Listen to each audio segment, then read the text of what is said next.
Ya, pemirsa, sebenarnya bagaimana duduk perkaranya ya sampai akhirnya sekarang jadi sorotan publik berkenaan dengan DPR mau mengevaluasi MK. Apakah bisa atau apakah etis?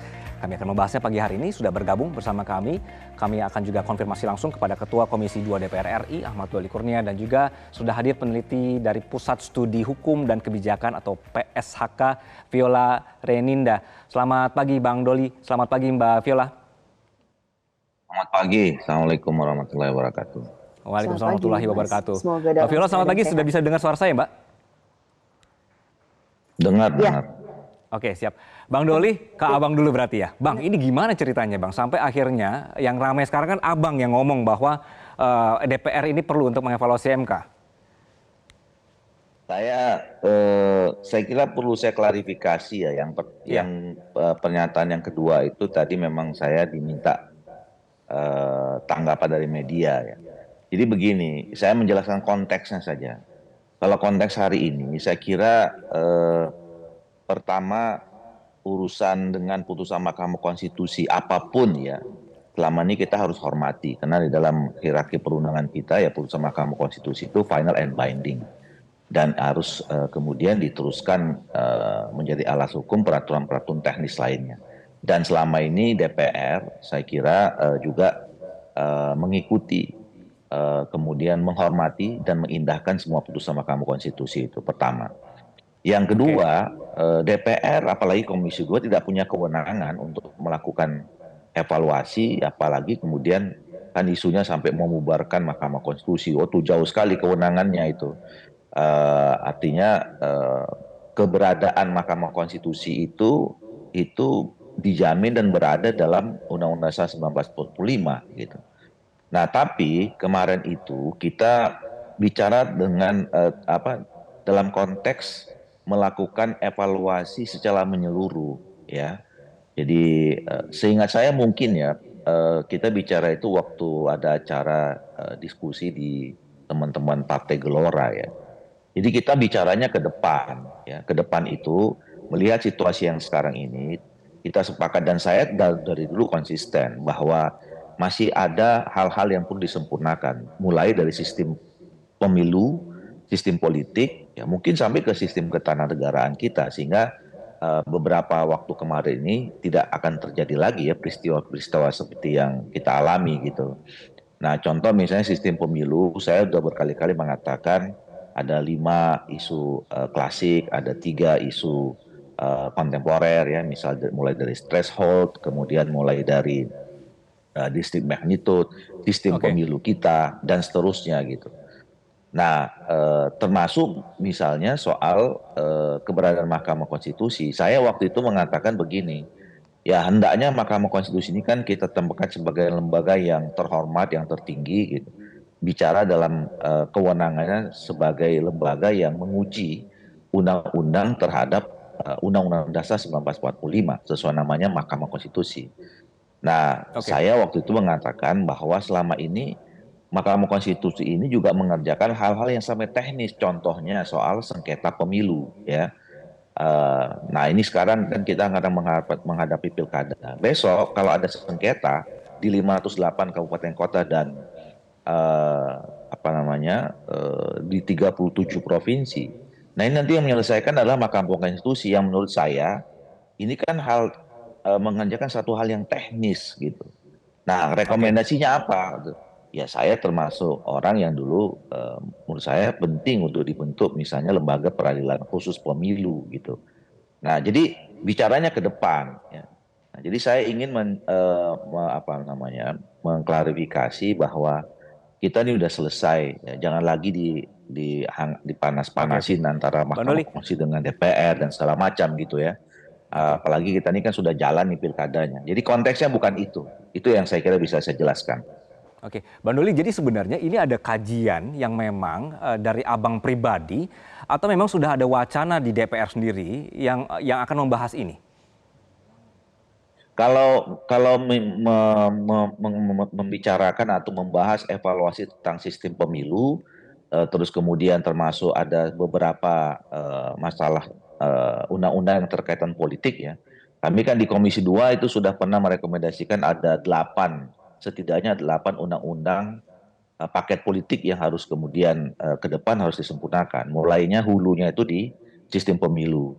Kemudian undang-undang pemilu yang sekarang ini ada dua kan kita nih rezimnya. Ada undang-undang pemilu yang membahas tentang pilpres dan pileg. Yang satu lagi adalah tentang pilkada walaupun sama-sama pemilu ini, tapi ada dua undang-undang. Kemudian yang ketiga adalah undang-undang partai politik. Kemudian yang keempat undang-undang eh, MD3. Nah, ini juga harus saya klarifikasi. Dulu pernah ada mencuat, loh pada saat setelah pemilu, wah ini kayaknya Komisi 2 mau merubah pemenang hasil pemilu gitu. Padahal Undang-Undang MD3 ini kami sudah rekomendasikan dari 2019. Oke. Kenapa? Karena MD3 ini namanya MD3, tapi D satu laginya itu DPRD ya. Itu udah masuk dalam undang-undang pilkada sebetulnya. Jadi sebetulnya disebut MD2, makanya kemudian harus kita sempurnakan. Jadi sekali lagi tidak ada hubungannya dengan konteks hasil pemilu kemarin yang rame-rame mau ada revisi undang-undang pemilu, mau ganti ketua dan segala macam.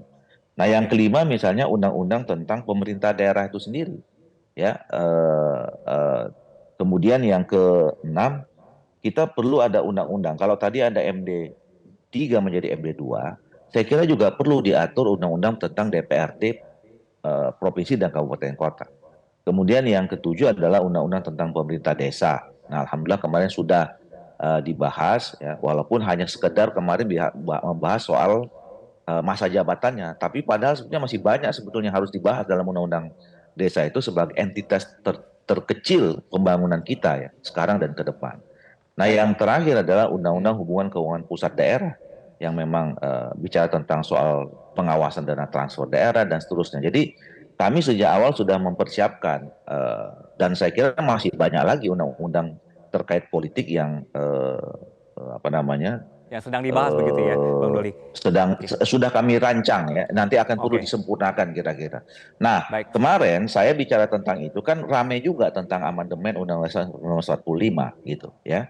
Jadi saya juga termasuk orang yang setuju ke depan ini kita harus sudah mulai berani membahas tentang amandemen Undang-Undang 45 kelima ya. Karena kita sudah Oke, Bang. 25 tahun loh ini reformasi ya.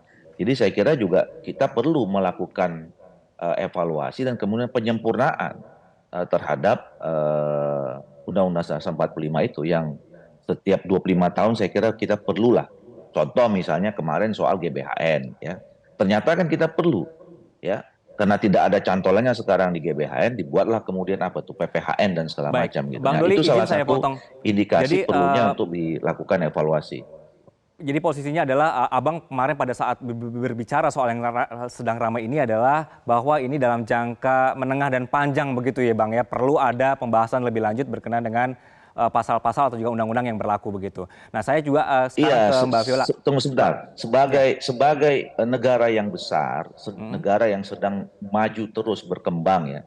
25 tahun pertama di era reformasi ini saya kira perlu dievaluasi ke depan 25 tahun yang akan datang seperti apa.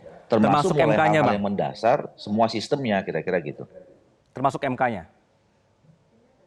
Ya nggak tahu nanti nanti ya kan saya tadi konteksnya nanti akan gini loh. Bicara tentang posisi MK itu nggak bisa.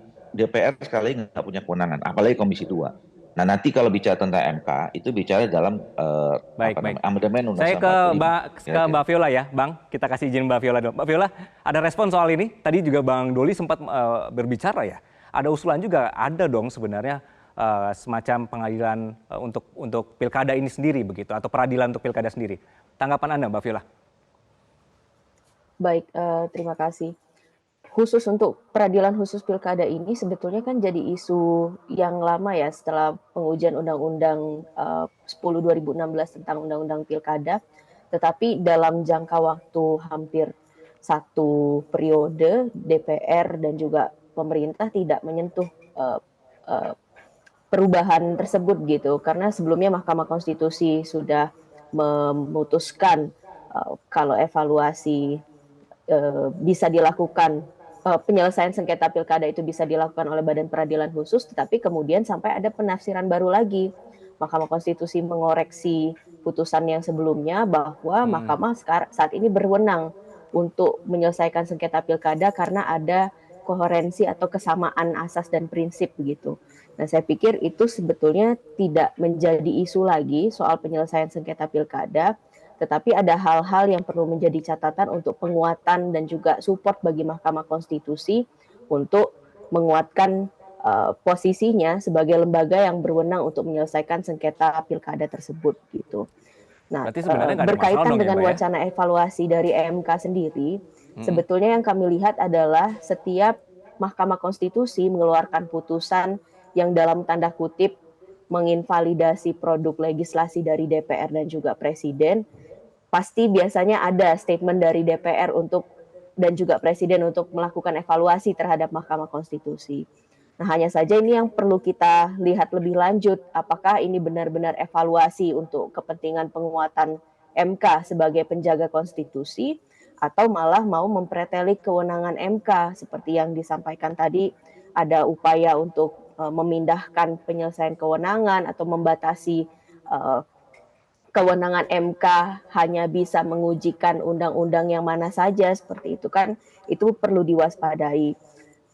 Dalam satu dekade ke belakang kita melihat bagaimana evaluasi dalam tanda kutip itu dijalankan dengan membajak independensi dari Mahkamah Konstitusi. Misalnya kita lihat revisi Undang-Undang Mahkamah Konstitusi yang substansinya lebih banyak mengotak-atik soal usia menjadi hakim konstitusi ataupun masa jabatan hakim konstitusi. Tetapi tidak kemudian menyentuh hal-hal yang sifatnya sangat prinsip untuk menjalankan kewenangan MK dalam judicial review atau menjalankan pengawasan terhadap Mahkamah Konstitusi melalui lembaga etik dan juga penguatan terhadap bagian rekrutmen hakim konstitusi seperti itu untuk menghasilkan hakim-hakim konstitusi yang negarawan. Lalu di sisi lain kita juga masih mengingat peristiwa recall hakim konstitusi yang Mulia Aswanto, karena yang bersangkutan dianggap tidak menjalankan apa yang jadi amanah DPR karena salah satunya terlibat dalam menginvalidasi juga Undang-Undang Cipta Kerja, dianggap inkonstitusional bersyarat begitu, karena ada ketidaksetujuan itu kemudian yang bersangkutan ditarik dari kursi hakim konstitusi seperti itu.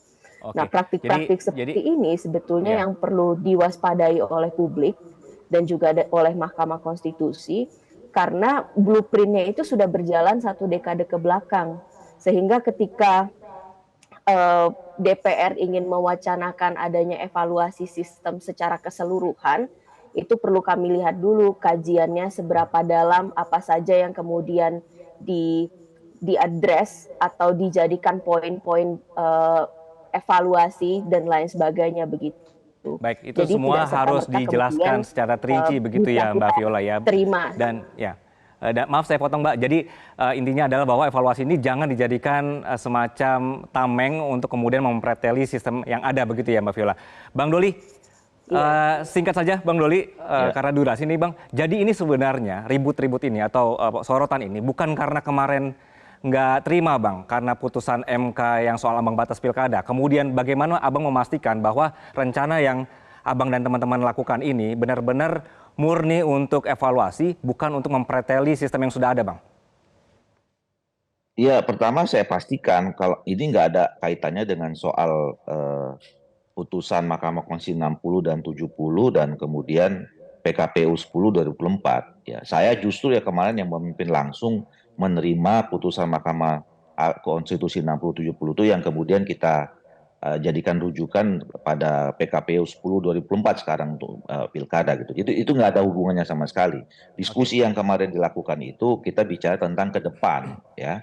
Nah, ke depan saya kira ya kalau kita berani membicarakan tentang perubahan bukan hanya setelah undang-undang sistem politik, sistem pemilu, pemerintahan, tapi juga sampai ke sistem ketenagaraan melalui amandemen Undang-Undang 45, ya tentu ini kan nggak mudah ya. Itu harus ada konsensus nasional dulu ya. Kalau di DPR dan MPR itu juga prosesnya cukup panjang ya. DPR mengusulkan, disebut DPD, kemudian MPR ada quorumnya dan segala macam gitu ya. Jadi itu tidak mudah dan saya kira masyarakat juga harus dilibatkan ya. Kalau kita bicara tentang soal evaluasi penyempurnaan sistem ketatanegaraan kita, ini harus melibatkan Jangan mudah untuk berprasangka buruk begitu ya Bang ya, sama teman-teman DPR juga begitu ya. dan berbagai masukan kepada termasuk dari Mbak Viola dan kawan-kawan ini ya. Jadi dan itu membutuhkan waktu yang cukup panjang gitu. Tapi bahwa kita ingin selalu membuat Indonesia ini tambah baik sistemnya. Bang Doli, izin Bang, mohon maaf, ini saya harus potong. Jadi intinya jangan mudah juga untuk berprasangka buruk sama DPR begitu ya Bang. Tapi kami juga akan melihat terus nanti bagaimana nanti poin dari teman-teman DPR untuk benar-benar memastikan bahwa ini buat kita semua, buat rakyat begitu. Bang Doli sekali lagi maaf waktunya terbatas. Terima kasih atas waktu Anda. Mbak Viola, terima kasih atas perspektif Anda di pagi hari ini. Jelajahi cara baru mendapatkan informasi. Download Metro TV Extend sekarang.